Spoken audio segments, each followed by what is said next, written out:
Mohon maaf Mbak, saya nggak tahu apa-apa Mbak. Saya aja Bapak pergi, saya kan lagi nggak di tempat, lagi di pasar juga. Itu dikejar warga, Pak? Dikejar warga saya.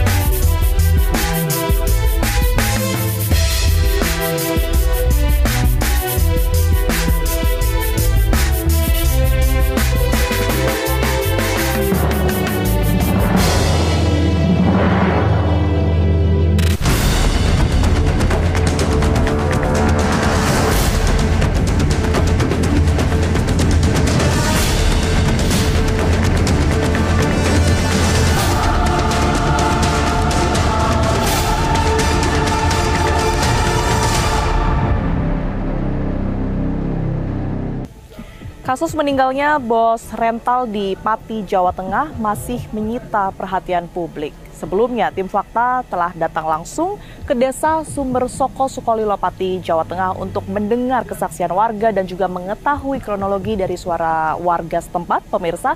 Dan di episode kali ini kami akan kembali menggali informasi dari orang-orang terdekat korban Burhanis, termasuk dari korban selamat. Anda menyaksikan Fakta bersama saya, Tiara Harahap.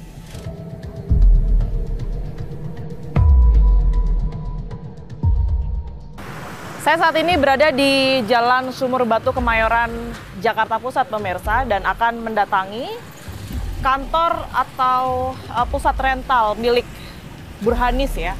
Korban meninggal yang tewas pada 6 Juni 2024 lalu akibat dihakimi massa di daerah Pati, Jawa Tengah.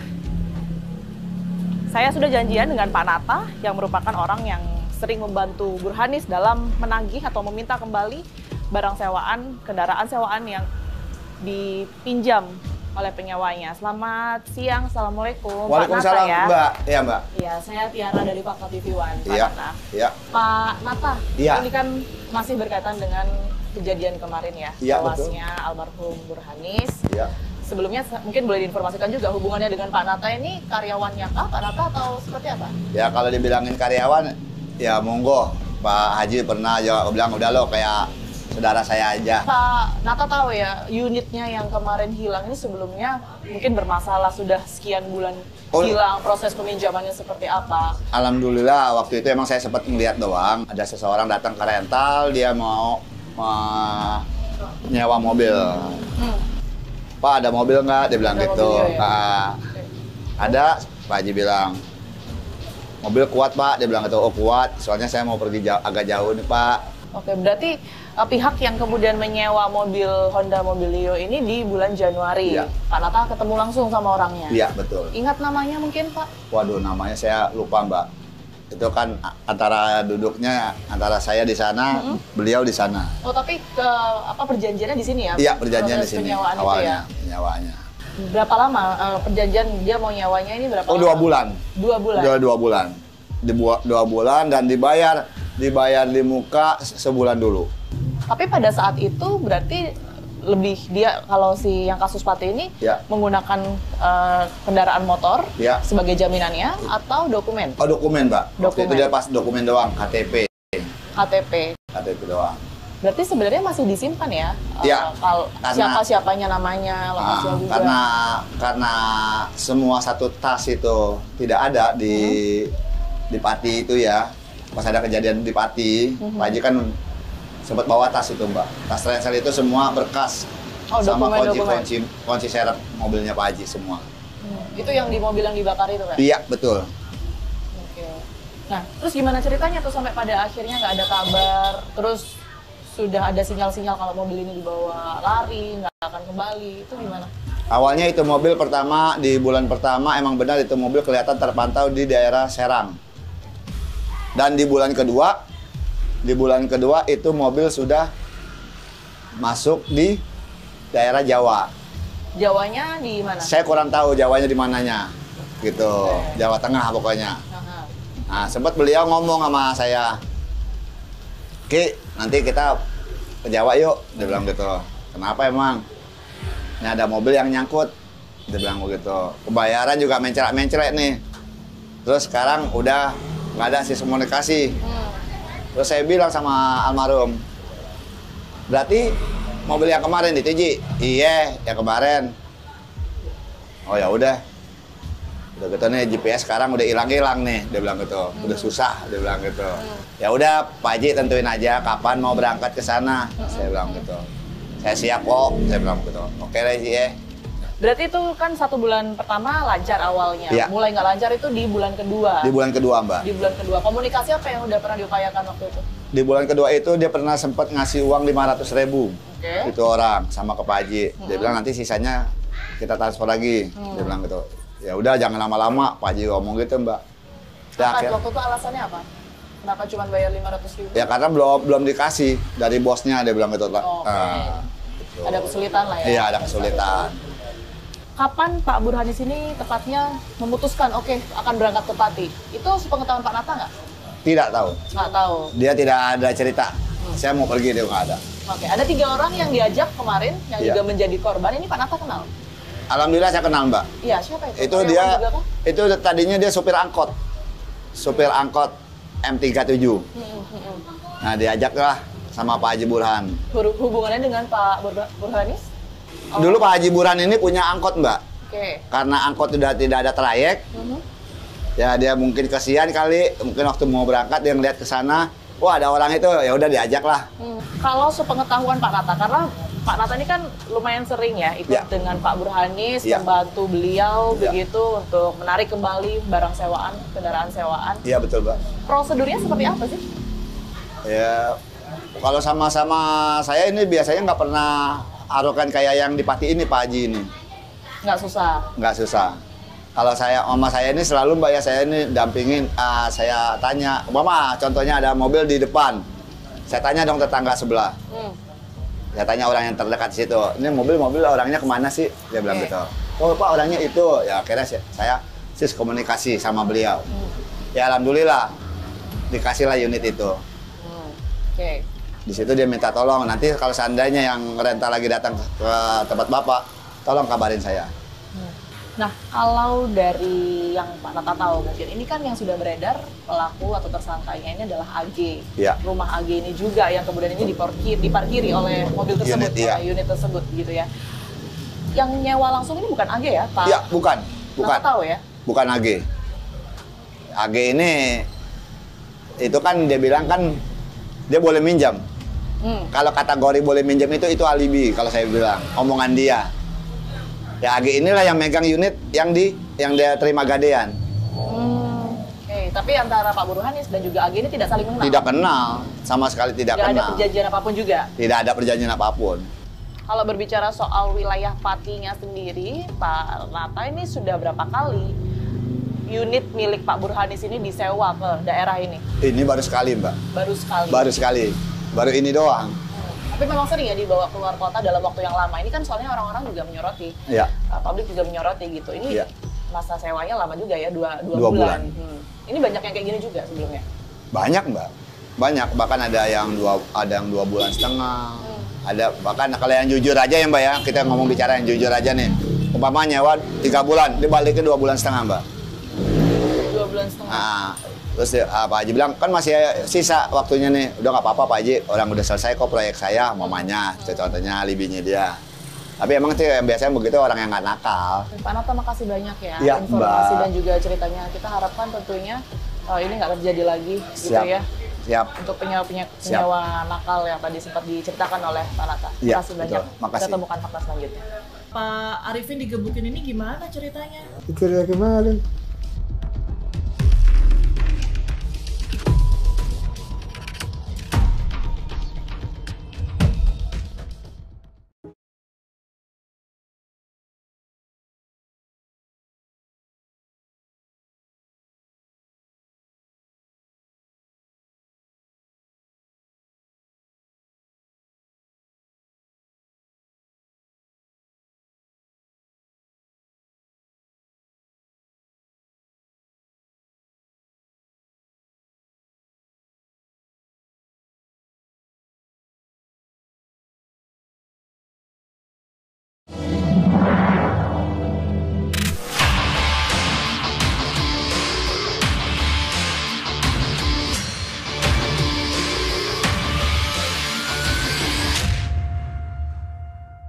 Di tanggal 6 Juni 2024, pemilik bos rental atas nama Burhanis bersama dengan 3 orang rekannya berupaya untuk mengambil kendaraan sewa miliknya yang telah disewa sejak bulan Januari 2024, pemirsa. Sesampainya di lokasi, tepatnya di Sumber Soko, Sukolilo, Pati, Jawa Tengah, Burhanis ini berpencar dengan ketiga orang lainnya, di mana Burhanis mencoba untuk mengambil kendaraan jenis Honda Mobilio yang terparkir di satu rumah warga, dan juga 3 orang rekannya ini tetap menaiki kendaraan sebelumnya, yakni kendaraan Sigra. Kemudian mereka berpencar ke arah yang berlawanan, dan kemudian massa pun mengira bahwa keempat orang tersebut adalah pencuri atau maling, begitu.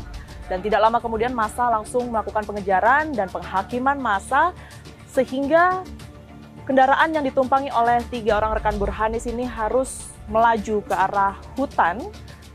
Tak lama kemudian pun dilakukan pembakaran di sana, dan ketiga orang yang tadinya berada di dalam ini dipaksa untuk keluar dari kendaraan tersebut, dan disitulah warga menarik rekan dari Burhanis ini ke area pemukiman warga dan melakukan penghakiman massa hingga mengalami luka berat. Sementara untuk Burhanis sendiri dinyatakan meninggal dunia setelah dibawa ke rumah sakit terdekat.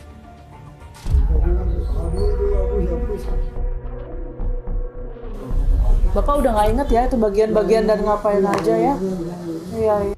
Tapi sekarang ini masih inget Pak kejadian waktu hari H kejadian itu? Kejadian itu berarti dibawa kabur, ya udah. Gimana? Itu mobil bawa kabur. Mobilnya dibawa kabur? Iya. Aku nggak tahu lagi, tapi aku nggak sadar lagi saya. Udah nggak sadar lagi. Iya. Nah tiba-tiba warga keluar, Iya, terus habis itu gebuk Pak Arifin digebukin ini gimana ceritanya? Ya itu teriak maling. Gimana? Teriak maling. Diteriakin maling? Iya. Siapa ingat nggak waktu itu yang teriak berapa orang? Oh itu banyak itu kan. Banyak. Tapi waktu itu Pak Burhanis, Pak Haji ya kalau manggil ya? Pak Burhanis, bawa mobil. Pak Burhanis bawa mobil. Iya. Terus Pak Arifin kemana waktu itu? Di sini. Langsung aja. Beda mobil berarti? Iya. Pak, kan tadinya itu kan Bapak kan satu mobil sama Pak Burhanis. Iya. Terus kan Pak Burhanis kan ngambil mobilnya tuh yang parkir di rumah Aris. Itu kan, itu posisinya mobil Sigra ini nunggu di mana? Oh di luar lah. Di luar gang atau di depan rumahnya Aris? Di gang kurang masalah. Oh, di luar gang. Nah, setelah itu kan Pak Burhanis kan bisa tuh akhirnya udah bawa mobil yang Mobilio. Iya. Setelah itu diteriakin malingnya kapan? Jadi saya nggak sadar lagi, dia teriak maling katanya. Aku nggak sadar lagi situ. Nggak sadar lagi ya? Ya nggak tahu. Bapak kan informasinya kan sempat lari ke hutan ya kalau nggak salah ya? Bawa kendaraan itu sampai ke hutan. Iya. Itu dikejar warga Pak? Dikejar ke saya. Dikejar. Bapak posisinya waktu itu kacanya kebuka atau ketutup Pak? Nggak kebuka, tutup. Tertutup. Terus warga ngejar gitu aja atau sempat mungkin dilemparin? Itu yang nggak tahu saya. Dikejar nggak tahu pakai apa. Lemparin bukan. Mobilnya sempat dilemparin, Bapak tahu? Lemparin nggak tahu. Nggak tahu. Nggak sadar lagi ya. Waktu sampai di hutan itu Pak, itu kan saya dengar dari warga Bapak sempat ditarik ya dari mobil ya? Iya. Itu Bapak ingat tuh ceritanya gimana? Setelah ditarik terus sampai dibawa lagi ke jalan Nggak ingat lagi, rumah saya. warga? Nggak ingat semua. Nggak ingat semua? Iya lupa saya.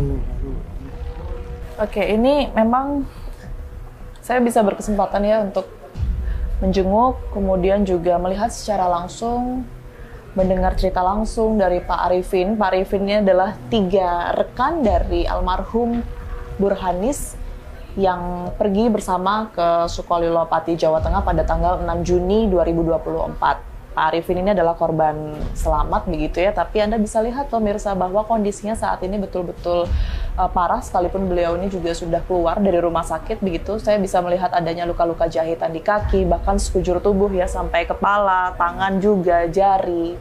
Nggak banyak juga yang kemudian ini bisa diceritakan oleh Pak Arifin karena beliau mengatakan bahwa pada saat kejadian ini beliau ingat ini hanya warga yang menghakimi dan meneriaki maling begitu. Selebihnya pingsan ya Pak ya? Sempat pingsan juga sebelum akhirnya dibawa ke rumah sakit. Pak Arifin, terima kasih banyak ya Pak ya sudah mau bercerita kepada kami. Semoga kondisinya semakin membaik. Terima kasih, Pak.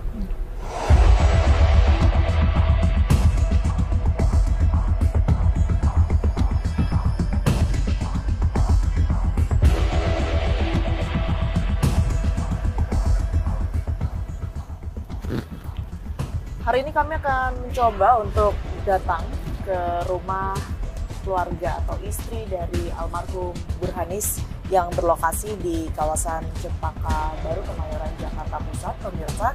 Nanti kita akan cari tahu lebih lanjut seperti apa kemudian ini cerita versi keluarga sebelum Burhanis ini pergi ke Sukolilo-Pati, mengambil kendaraannya dan kemudian mengalami penyiksaan hingga meninggal dunia di sana. Kita temukan faktanya.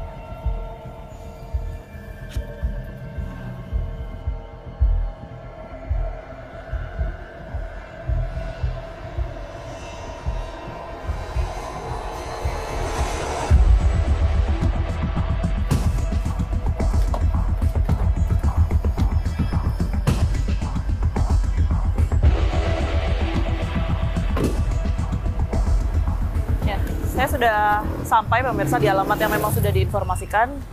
Ini merupakan rumah dari almarhum Burhanis. Kita akan coba panggil dari istri atau keluarganya yang berada di rumah. Assalamualaikum, Ibu. Permisi, saya Tiara. Boleh minta izin ngobrol sebentar? Oh, siap. Saya cuman ngobrol aja sih Bu, belum yang wawancara. Oke siap. Ibu tapi betul ya ini rumah almarhum ya Bu ya? Betul ya? Oh, siap. Ibu kami turut berduka cita ya Bu sebelumnya. Ibu belum berkenan buat diwawancara? Oke.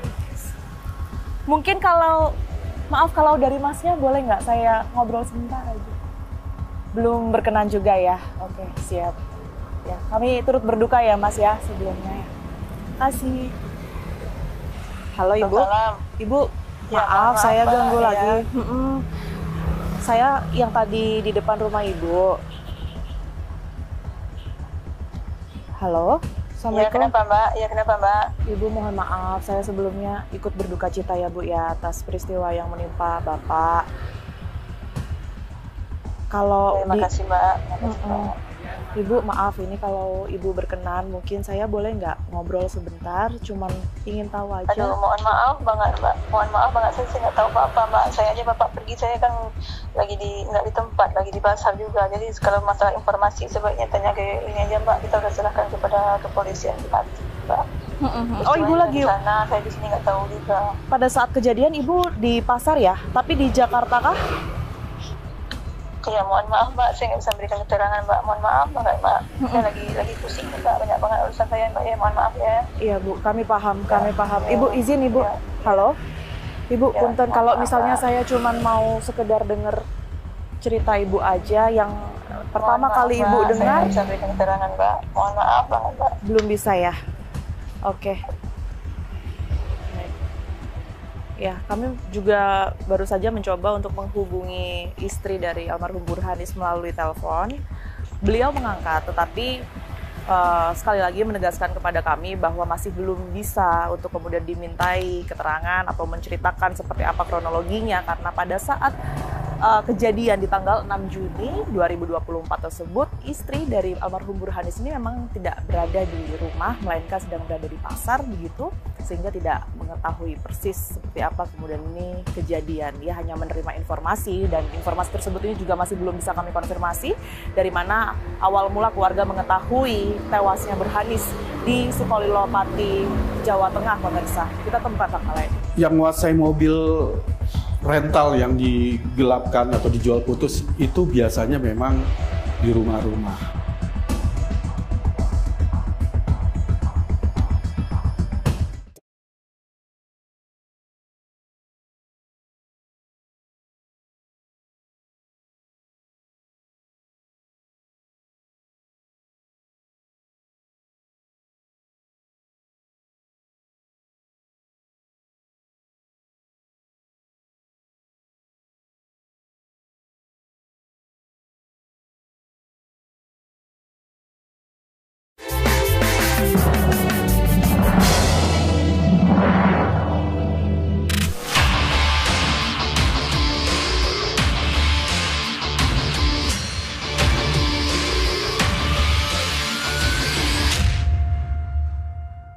Sudah bersama saya saat ini Pak Arief dari Buser Rencar Nasional atau BRN. Pak Arief, terima kasih waktunya untuk fakta. Ya, sama-sama Mbak. Ya, mungkin pertama saya ingin Anda menyoroti terlebih dahulu ya kasus yang belakangan ini ramai disoroti oleh publik, di mana seorang bos rental asal Jakarta Pusat ini sampai pada akhirnya tewas begitu ya, dihakimi oleh massa, padahal yang dilakukan pada saat ini adalah upaya untuk mengambil kembali unit miliknya. Yang Anda lihat, Anda soroti dari kasus ini apa Pak? Iya, jadi kalau kami dari pengusaha rental mobil yang tergabung dalam Buser Rencar Nasional, itu tentu pasti mengutuk kejadian seperti ini. Ya, karena yang dilakukan oleh almarhum itu sudah sering kita alami di dalam organisasi kami, Buser Rencar Nasional. Walaupun memang almarhum bukan anggota relawan, tapi kami merasa berkewajiban untuk ikut merasa empati, karena permasalahan itu adalah permasalahan yang kita hadapi, yang sering kita hadapi di dalam usaha rental mobil. Seperti itu kira-kira. Oke, baik. Kemudian kalau kita melihat dari kronologi, ini kan kemarin kami juga baru balik ya dari Pati, mendengar dari kesaksian warga menyebutkan bahwa apa yang kemudian ini menjadi pemicu adalah almarhum dan juga ketiga orang ini tiba-tiba datang ke wilayahnya dan kemudian mengambil unit begitu saja.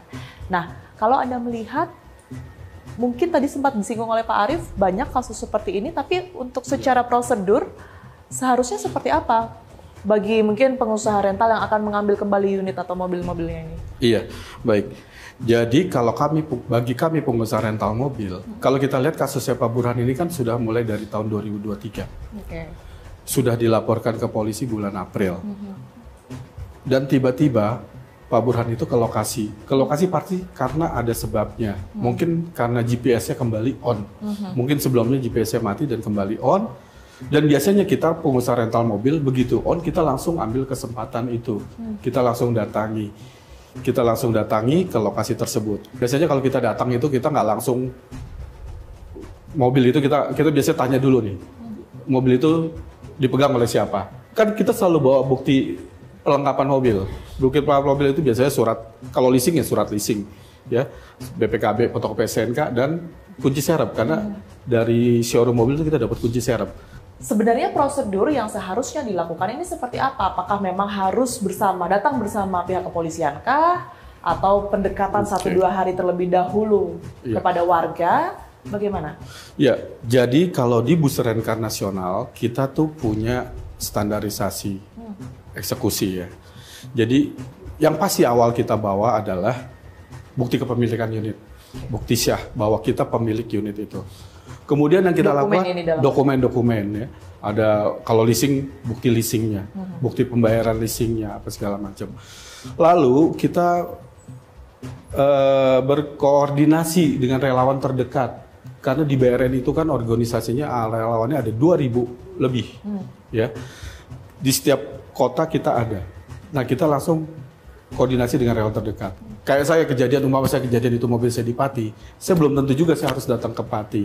Saya minta bantuan teman-teman saya dulu di sana, karena gini, yang paling tahu kondisi daerahnya itu ada orang asli sana.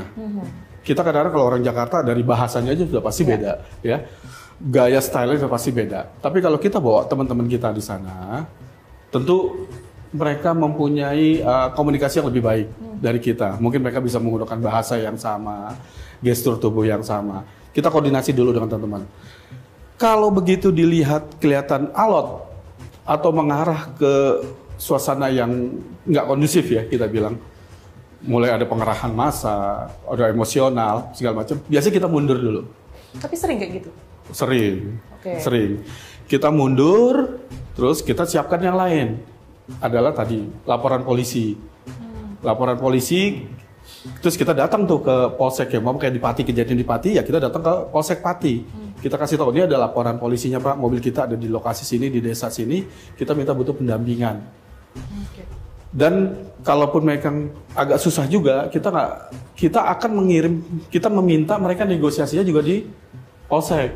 Kita bawa tuh sama-sama. Jadi orang yang menguasai unit, mobilnya, dan kita pihak relawan BRN, kita sama-sama tuh datang ke polsek terdekat. Kita ajak dia negosiasi di sana.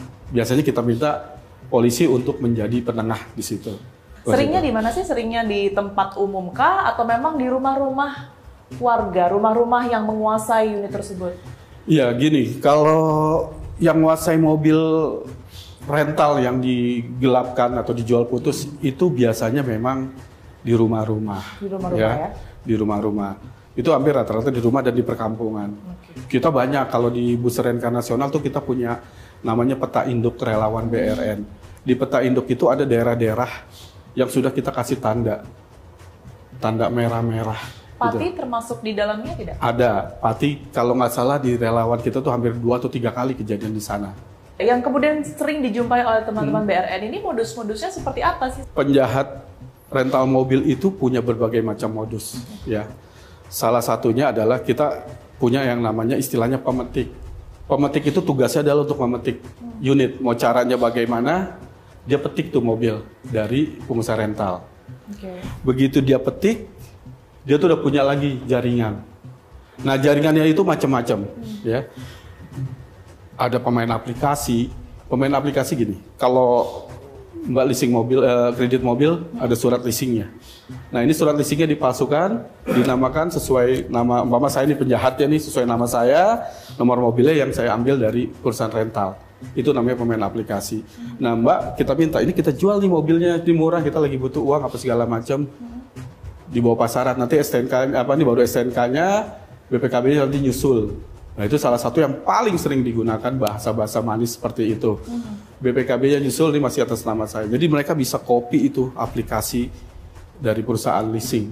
Itu lagi marak gitu, yang sekarang yang terjadi. Terus kedua, kita pernah nangkap juga jaringan yang pemalsu BPKB dan STNK. Itu pernah kita tangkap di daerah Jogja. Itu mereka punya mesin penggandaan untuk bikin BPKB, itu nilainya ratusan juta itu mereka modalnya, ya. Mungkin sampai miliaran untuk memalsukan segala macam, sampai karena dia juga memalsukan kartu kredit apa segala macam. Jadi jaringan itu sudah ada sudah lama, ya. Kita pengusaha rental itu kadang-kadang harus berpikir lebih jauh, lebih di atasnya mereka, karena mereka kan terus melakukan pola-pola yang bikin si pemetik ini gampang untuk melakukan jualan mobil rental. Intinya gini, kalau si pemetik itu mereka mempunyai data yang biasanya data yang kira-kira bisa diterima oleh pengusaha rental. Nah, ini balik lagi ke pengusaha rental lagi, harus lihat lagi SOP pelepasan mobil tersebut bagaimana. Ya, ada SOP yang harus dilewati. Mungkin ada KTP palsu, KK palsu, dan lain-lain, ya. Banyak sekali yang kejadian seperti itu. Jadi benar-benar sekarang ini para pelaku kejahatan rental mobil juga sudah mempunyai jaringan di mana-mana. Kita sudah hafal tuh jaringan di kota ini pemainnya si ini, di kota ini pemainnya si ini. Mungkin hampir kita udah punya itu data itu, ya. Oke. Kalau Anda melihat berarti apa yang seharusnya mungkin diwaspadai atau dipersiapkan setidaknya oleh teman-teman yang membuka bisnis rental mobil ini saat ini, ya, dengan sekian banyak modus yang tadi sudah dijelaskan oleh Pak Arief juga. Jadi pengusaha rental mobil sekarang sekali lagi perkuat SOP-nya, ikut dengan organisasi yang kira-kira bisa menaungi kebutuhan-kebutuhan kalau keamanan, atau paling enggak kalau di BRN itu kita ada Sabta Cita namanya, ada 7 Sabta Cita. Yang pertama itu adalah edukasi, yang kedua baru eksekusi. Informasi yang beredar juga belakangan ini kan para pengusaha rental mobil ini akan memblacklist wilayah Pati, begitu ya Pak Arief? Sebenarnya kita sih kalau pengusaha rental mobil nggak pernah memblacklist suatu areal, suatu desa atau suatu. Sebanyak apapun kasus bisa. Nggak memblacklist, nggak ada di kita tuh nggak ada. Cuman memang ada beberapa dari kita jadi agak sedikit atensi. Ya. Karena di Pati sendiri anggota kita ada. Pengusaha sewa mobil di Pati, Jepara yang terdekat itu, Kudus itu kan, areal itu banyak relawan Bus Renka Nasional nyewain mobil juga. Ya pasti kan orang-orang sana juga yang sewa. Jadi secara spesifik kita nggak ada memblacklist. Tapi untuk kehati-hatian, iya. Pak Arief, terima kasih banyak atas pandangan dan juga pembicaraannya. Semoga ini juga kemudian ini memberikan wawasan juga mereka yang melakukan usaha rental itu sendiri, termasuk warga yang akan meminjam begitu ya, ya, Pak ya, dengan betul. mematuhi SOP yang memang sudah ditetapkan. Ya, sekali lagi Mbak, saya coba sampaikan seperti ini. Untuk hal itu tidak terulang lagi, kita minta kepada seluruh warga negara Indonesia, siapapun dia, baik itu warga biasa, pengusaha, petani, PNS, atau penegak hukum, tidak boleh lagi menerima unit tanpa ada surat-surat yang jelas. Jangan tergiur dengan harga murah mobil yang dijual. Sekali lagi pertanyakan surat-surat yang jelas, kalaupun memang ada, cek keasliannya di Samsat atau cek. Kalau di leasing kan gampang, bisa cek tinggal pembayarannya ke leasing, seperti itu. Jadi jangan lagi terima mobil, karena bisa saja itu mobil rental. Kejadian seperti itu. Karena sekali lagi pelaku itu adalah pelaku 378, penipuan dan penggelapan juga jadi penadah statusnya. Kalau dia menerima unit tanpa ada surat-surat yang lengkap. Dan ternyata itu mobil rental. Itu aja terakhir mungkin dari saya untuk seluruh warga negara Indonesia. Oke, baik. Ya, Terima kasih banyak. terima kasih Pak Arif. banyak. Sehat Sama-sama. selalu. Ya. Kita temukan fakta selanjutnya. Makanya saya tidak segan-segan ini sampai tuntas.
Untuk itu saat ini kami sampaikan bahwa terlapor berinisial RP, hasil penyelidikan kami menyatakan bahwa kemungkinan diduga kuat bahwa RP ini adalah nama palsu atau nama samaran karena menggunakan identitas palsu. Kami dari Polres Metro Jakarta Timur juga sudah mengamankan mobil yang digelapkan.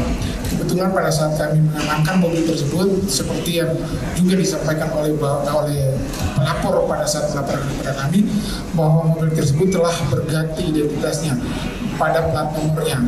Plat nomornya sudah berubah, dari awalnya D berubah menjadi B, dan sedangkan nosinya tetap utuh. Jadi dia menguatkan kami bahwa mobil tersebut benar adalah mobil milik pelapor almarhum tersebut. Jadi hal-hal yang sudah kami amankan saat ini yaitu mobil tersebut dari tangan pemegang terakhir dalam hari ini AG yang menjadi tersangka di Polresta Pati, dan juga surat-surat mobil serta ada surat-surat leasing yang juga sudah kami amankan.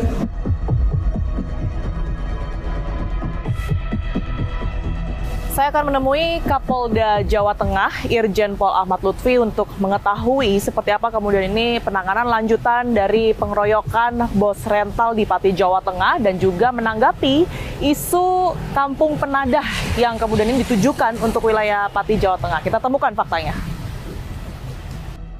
Kapolda Jawa Tengah, Irjen Pol Ahmad Lutfi sudah bersama saya saat ini. Pak Lutfi, apa kabar? Assalamualaikum. Salam baik.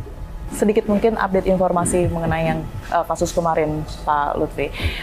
Kan terakhir ada informasi puluhan kendaraan ya sudah diamankan, bodong begitu, tidak ada surat-surat yang jelas. Apakah ini semacam mengindikasikan bahwa penadah kendaraan tersebut betul berada di dalam Jawa Tengah, khususnya mungkin di Sukolilo? Metode yang kita lakukan dalam pengungkapan 480 adalah scientific crime investigasi.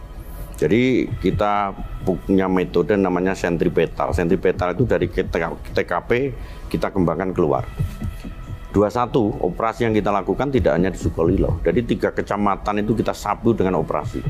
Jadi kecamatan Trangkil, Terangkil apa itu, kemudian Tambak Kromo, ya, kemudian Sukolilo sendiri. Jadi kita 3 kecamatan itu kita lakukan 21. Didapatkanlah hasil itu. Jadi 23 kendaraan motor tanpa dokumen, 6 mobil tanpa dokumen, yang ini nanti akan kita kembangkan. Seperti tadi data yang sudah diberikan oleh Pak Kapolda bahwa terdapat 23 ya Pak, terakhir yang kemarin diamankan kendaraan tanpa surat begitu atau bisa dikatakan bodong. Ini sebenarnya tadi juga sempat disebutkan bahwa sebelum-sebelumnya juga pernah dilakukan tindakan serupa. Sebagian besar ini Pak Kapolda, ini mereka adalah memang hasil curian atau memang ada semacam kredit macet yang kemudian ini disalahgunakan? Ya, jadi begini, untuk 480 macam-macam modus operandi. Jadi kalau kejahatan itu mempunyai modus operandi yang berbeda-beda. Ada yang lewat leasing dengan melalui pemasaran melalui Facebook, kemudian Instagram, telah untuk membeli dengan harga tertentu yang kilometernya masih sekian, sifatnya leasing. Kemudian dia beli itu kendaraan, kemudian diprotoli, dibuat bagus lagi, masukin tanpa dokumen, dan itu banyak. Itu hampir 80 kendaraan yang akan siap berangkat, bisa kita amankan. Jadi modus operandinya macam-macam. Jadi perdagangan semacam itu ada di wilayah kita. Terus yang kedua, kita Polda Jawa Tengah tidak bisa bekerja sendiri ya, karena ini sudah kejahatan trans internasional. Kita sudah menggandeng dari NCB terkait dengan para pelaku sindikat di Indonesia dan para pelaku sindikat di Timur Leste maupun di Vietnam. Kita sudah koordinasi ke sana sehingga kita putus mata rantai untuk tidak terulang kembali di wilayah kita. Sudah 3 kali loh kegiatan terkait dengan 480 yang skalanya internasional di wilayah kita. Nah, ini contohnya. Nah, ini adalah tahun berapa, Pak Kapolda? Ini 2021 di Gembong. 300 unit kendaraan ke Timor Leste. Dan sudah berupa kontainer. Nah, ini dalamnya kendaraan. Dalamnya kendaraan. Itu ya? Bisa kita ungkap. Ini Pati ini. Kemudian 2023 ini kontainernya. Nah, kendaraan sudah kayak gini. Dan ini baru, cuman bodong. Cuman bodong. Nggak ada surat-suratnya. Nggak ada surat-suratnya. Nah, ini yang modus operandi yang baru. Nah, ini mobil dan motor sesuai pesanan dari Timor Leste. Nah, ini yang terakhir Vietnam. Ini 8 kendaraan. Ini hampir baru semua. Modus operandinya itu tadi dengan cara di Facebook kita pasarkan, kemudian masyarakat yang leasing itu tertarik kita jual. Nah, ini sangat merugikan sekali, terutama dari perusahaan-perusahaan leasing yang ditinggalkan. Dan ini sudah kita ungkap. Pak Kapolda, terima kasih banyak atas waktunya untuk fakta. Sekali lagi, semoga kejadian serupa tidak terulang ya Pak ya, dan aman selalu untuk daerah Jawa Tengah. Sehat selalu. Kasus meninggalnya bos rental di Pati, Jawa Tengah seolah mengungkap sisi gelap di balik bisnis rental. Mulai dari ancaman kendaraan sewa yang tidak kembali karena ulah oknum-oknum yang tidak bertanggung jawab, hingga resiko-resiko lain yang tidak pernah kita duga. Di sisi lain ada prosedur-prosedur tertentu yang kemudian ini harus dipatuhi oleh pemilik rental agar dapat terus menjalani bisnis rental dengan aman. Saksikan terus fakta setiap hari Senin pukul 20 waktu Indonesia Barat, hanya di TV One.